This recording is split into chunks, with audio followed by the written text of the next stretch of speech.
Cinema రంగం అనేది పైకి మెరిసిపోయే కళల ప్రపంచంలో కనిపిస్తుంది. కానీ దాని తెర వెనుక ఎన్నో కష్టాలు, అవమానాలు, కఠినమైన నిజాలు దాగి ఉంటాయి.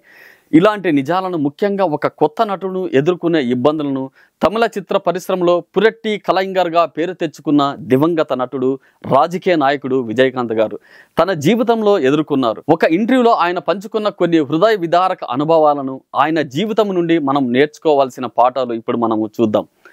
మనిషి దగ్గర అధికారం, డబ్బు లేకపోతే అవమానం చవిచూడాల్సిందే. మన దేశంలో ఇంకా ఒక మెట్టు ఎదిగి రూపాన్ని, రంగును కూడా హేళన చేస్తూనే బతికేస్తున్నారు కొంతమంది. ఒక ఇంటర్వ్యూలో విజయకాంత్ గారు పంచుకున్న మాటలు, నేను ఎదుర్కొన్నంత అవమానాలు మరెవ్వరు ఎదుర్కొని ఉండరు.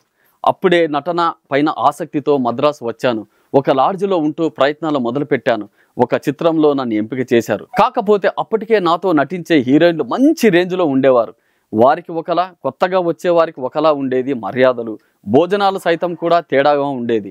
సినిమాలో హీరో వేషం అయినప్పటికీ చాలా చులకనగా చూడబడ్డాను. సినిమా సరిగ్గా తీయలేక విజయకాంత్కు నటన రాదు, అందుకే సగంలో సినిమాను ఆపేశామని వెళ్ళిపోయిన డైరెక్టర్లు ఉన్నారు. నాతో నటించరాని చెప్పిన నటీనటిమణులు ఉన్నారు. అవమానాలన్నీ ఎన్నో భరించాను. ఒకసారి హీరోయిన్ శ్రీప్రియ ఇతడితో నేను నటించనని చెప్పారు. సరిత, రాధిక గారు కూడా ఇలానే అన్నారని విన్నాను. ఇక్కడ పుకార్లు కొదవే ఉండదు. నేను సరిత గారితో నటించనని చెప్పారని అనడంతో నేను నేరుగా ఆమె ఇంటికి వెళ్ళి ఆమె తల్లితో కొన్ని మాటలు చెప్పాను. అమ్మా, సరిత గారితో నేను నటించను అని ఎప్పుడు చెప్పలేదు. ఇంత దూరం వచ్చే చెబుతున్నానంటే అలాగని సరిత గారితో నేను నటిస్తే నా జీవితం బాగుంటుందని చెప్పడానికి నేను రాలేదు.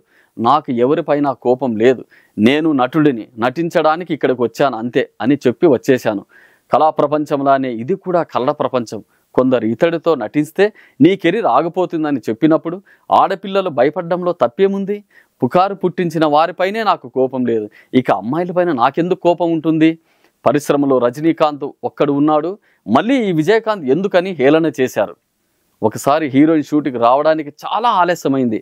అప్పటికి నేను చాలా ఆకలిగా ఉండడంతో తినడానికి కూర్చున్నాను. అంతే, హీరోయిన్ వచ్చేసిందని నన్ను లేపేశారు.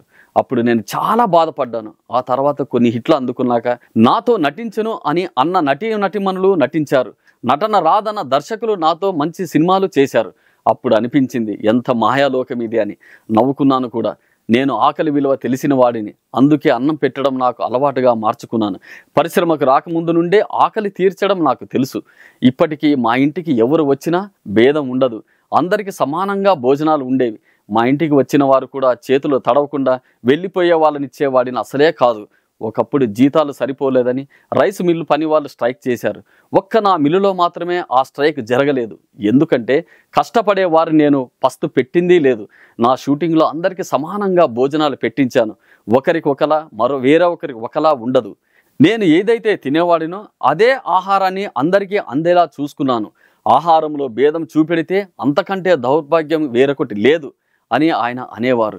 జూనియర్ ఆర్టిస్టుల నుండి కొత్తగా నటించాలని వచ్చే వాళ్ళ వరకు ఆయన ఇంట్లో తినకుండా ఉన్న వాళ్ళు ఎవరూ లేదు. గేట్లో వాచ్మెన్ని అడ్రస్ అడగాలని వెళ్ళిన వాళ్ళు కూడా సరే, మొదట వచ్చి భోజనం చేయండి, మళ్ళీ చూద్దాం అనేవారట. విజయకాంత్ ఎవరినైనా సరే మొదట భోజనం చేయమనేవారు, ఆ తర్వాతే విషయాన్ని చెప్పమని అడిగేవారు. ఆకలి విలువ తెలిసిన మనిషిగా అవమానాల నుంచి ఎదుగుదల వైపు ప్రయాణించిన గొప్ప వ్యక్తి విజయకాంత్ గారు. ఆయన జీవితం మనందరికి ఒక స్ఫూర్తి. తన కష్టాలను మరిచి ఇతరులకు సహాయం చేయడమే ఆయన గొప్పతనం.